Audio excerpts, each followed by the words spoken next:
Hello everyone, Ace here, and today I've decided to answer yet another question regarding video game history. Specifically, what exactly made Bloodwake great?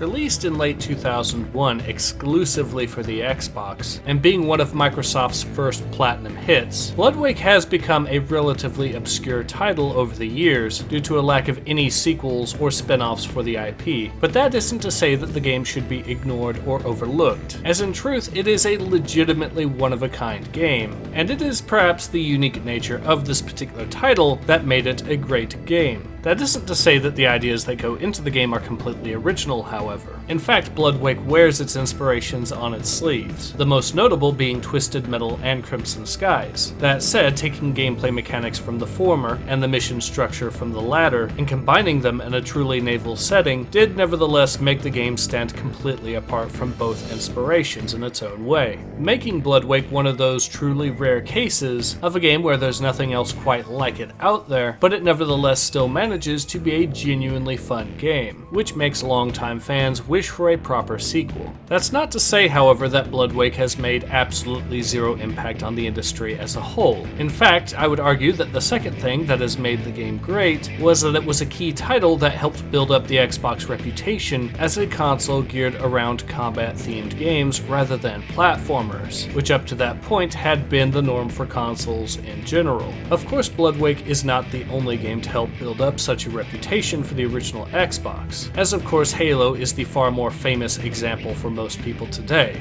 However, during 2001 and 2002, Halo was, alongside Bloodwake, still a brand new IP, and while Halo did outsell Bloodwake, it would also appear that Bloodwake outperformed Halo in terms of rentals, which were still a big deal at the time, with Bloodwake ultimately earning the #1 spot on the NPD Xbox Game Rental Rankings in 2002. This isn't to say that Microsoft didn't try to create some genuinely great platformers, and ultimately the Xbox would eventually get a few excellent titles, such as Blinx the Timesweeper and later Voodoo Vince. However, even by the time that Blinx would be released in late 2002, the reputation of the Xbox had already been set as the war-themed console. And the success of that console would ultimately result in the change of focus from the platformers of old to the more action combat-oriented games of the late 2000s to early 2010s. And while Bloodwake may be a relatively forgotten part of that history, it nevertheless did play an important role at an important time in video game history.